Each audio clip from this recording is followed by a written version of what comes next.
Effective pedagogical practices for teaching the whole child. We can't answer this question without first considering the implications of living in the 21st century. Change is exponential. Jobs are changing. Facebook can now be considered the third largest country in the world with 1 billion users.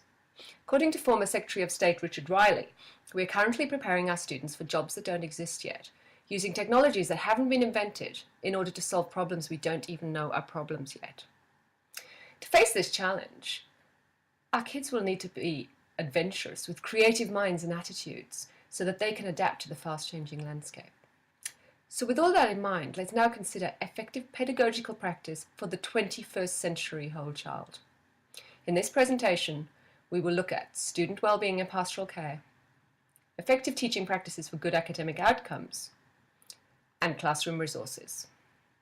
Firstly, pastoral care and well-being. The school environment plays an important role in the social, emotional, and ultimately academic well-being of its students. We must foster a positive community around our kids. Yes, it's true we live in the digital age, but let's acknowledge some things just haven't changed. Kids are still kids, and positive pathways to student well-being still require strong school leadership and policies, community and family partnerships, and effective and relevant teaching practices. In the words of Mann, pastoral care is not the destination, but the nourishment for the learning journey. According to Eliasel, relationships and emotional processes affect how and why we learn. Emotions can distract, even paralyze the learning process. Achieve student well-being, and you have laid the foundation for all your students to achieve good academic outcomes.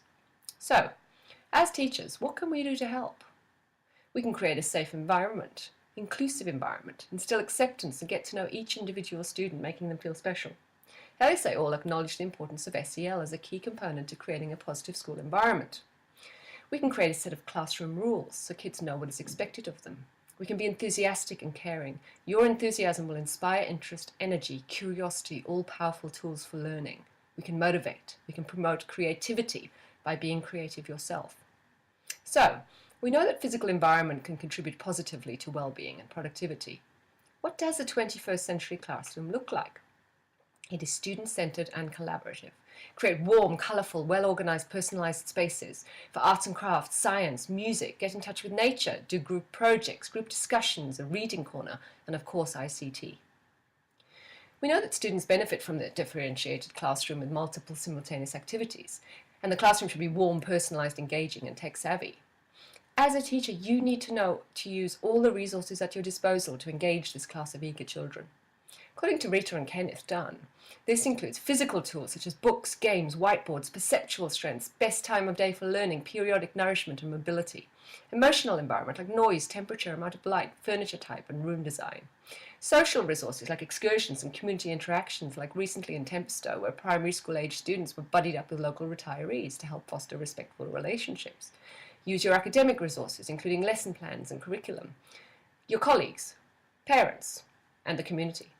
Don't forget, tap into the students themselves.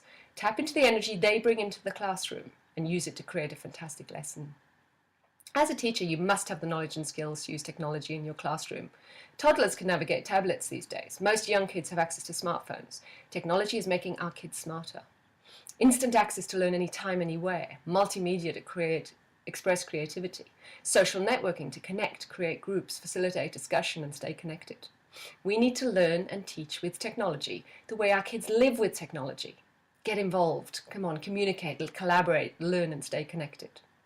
So now you know all your students and you've created a differentiated classroom. How do we teach this 21st century student for good academic outcomes? According to Bransford et al., expert teachers understand their discipline, understand barriers to learning, have effective teaching strategies, support student questions, focus on understanding rather than memorization, and engage their students and encourage independent thought. So what are effective teaching strategies? Let's start with a behaviourist approach. Behaviourist learning gives students the opportunity to practice so that problem solving becomes routine. It's teacher-focused, uses direct instruction, rote learning, and motivation is extrinsic. Compare with constructivist learning, which enhances creativity, gives students the opportunity to take on novel problems so they can be innovative critical thinkers. It should be student-centred and fostering engagement. Collaborative, innovative, inspiring, independent thought and intrinsic motivation, feedback-based. Now, to face today's challenges, students need both these approaches. There are no longer just right and wrong answers. As a teacher, look at your students' work from both perspectives. Find a way to encourage what works and remove what makes failure persistent. We need to teach our students life skills, teach them to have the knowledge to take themselves from not understanding something to understanding it. Education is a personal process. You get your kids to learn by connecting to their interest, what matters to them, what engages them. Ignite their intrinsic motivation, feed their curiosity. Rowe emphasizes that no one teaching style engenders all types of learning. Each style has its own merits, provided that students have the basic knowledge and skills before embarking on rich constructivist learning. Gardner's theory of multiple intelligences highlights the importance of using all the resources and teaching styles at your disposal to engage a differentiated classroom. So, in summary, pedagogical practice. You need to foster their well-being by making them feel safe, welcome, supported and challenged. Create a differentiated classroom. Use all your resources. Use all teaching styles for a blended learning approach. Engage your students and guide them with appropriate feedback and assessment. One last thought from John Dewey. If we teach today as we taught yesterday, we rob our children of tomorrow. Thank you for listening.